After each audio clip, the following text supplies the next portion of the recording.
Let's take a closer look at our new Pigskin Suede splits to help you determine if they're the right choice for your next leather project.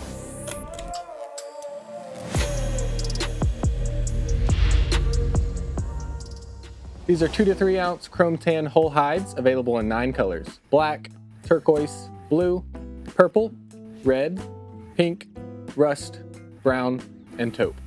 The average size of these hides is 6 to 9 square feet.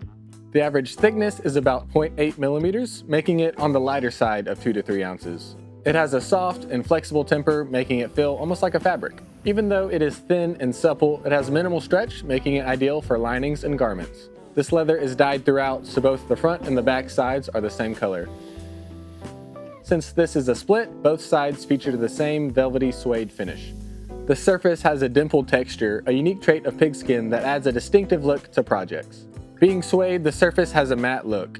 This leather is a great option for decorative accents or linings in projects like bags, book covers, and clothing.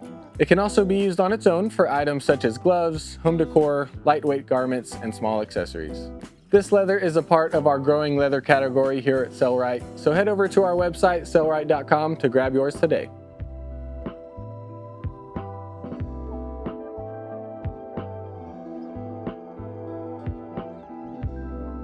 Wow, that's gorgeous.